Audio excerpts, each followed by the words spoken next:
Hotep à tous, bien-aimés frères et sœurs. Depuis que Donald Trump est arrivé, il est en train de bousculer le commerce international. Il est en train de bousculer toutes les lois de l'Organisation mondiale du commerce que les États-Unis eux-mêmes ont contribué, beaucoup contribué à rédiger. Mais cela a des conséquences. Plus de 63 pays sur 100 au monde préfèrent consommer chinois que américains. Ce qui revient à dire que les échanges entre les États-Unis et le reste du monde sont en train de plonger. Par contre, les échanges entre le reste du monde et la Chine sont en train d'augmenter. La Chine a décidé d'en finir avec le dollar. La Chine est en train de vendre tous ses bons de trésor américains.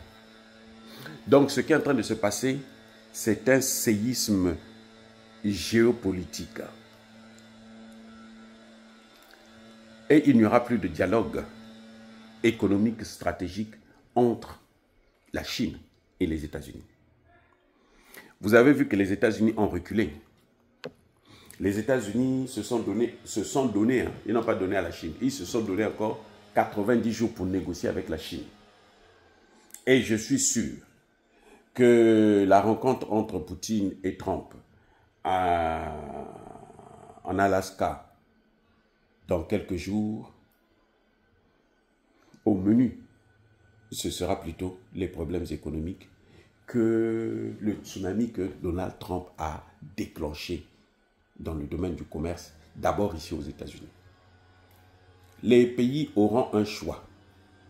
Soit le contribuable américain va payer la facture de l'augmentation des taxes, ce qui probablement entraînera une très grande récession et qui entraînera des agitations dans ce pays, déjà où la vie est en train de devenir de plus en plus chère, ou soit ils seront obligés de chercher à faire payer le prix par le fournisseur.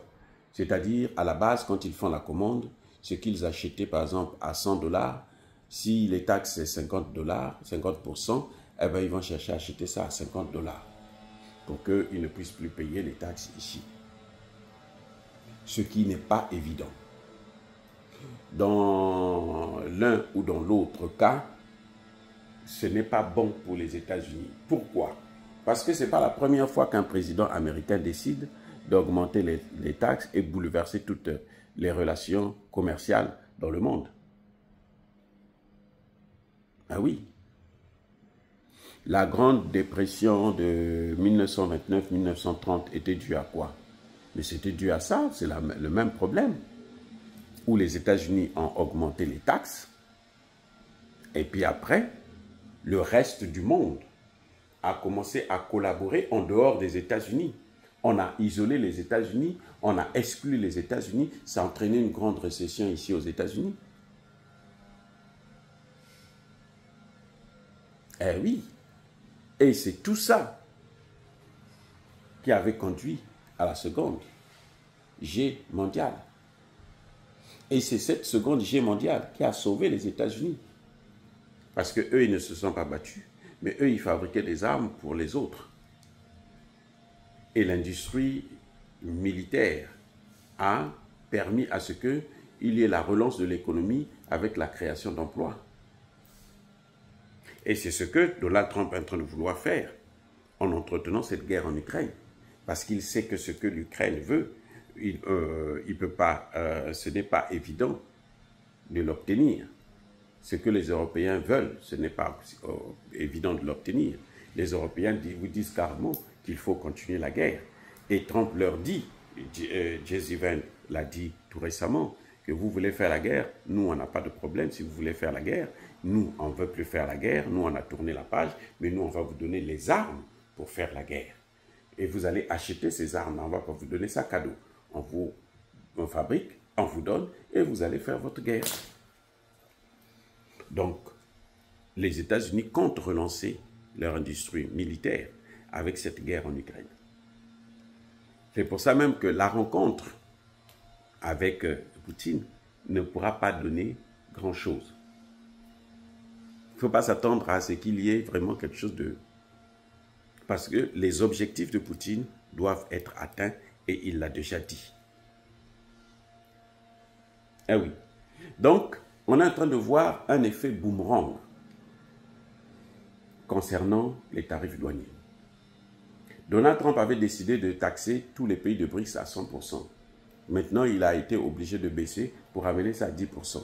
Mais tout ça, ça ne change rien puisque les pays de BRICS aujourd'hui échangent à 90% en dehors du dollar. Et c'est pas pour cette année 2025 là, ils ont déjà échangé pour plus de 850 milliards de dollars dans leur monnaie locale. Et c'est un manque à gagner très important pour les États-Unis.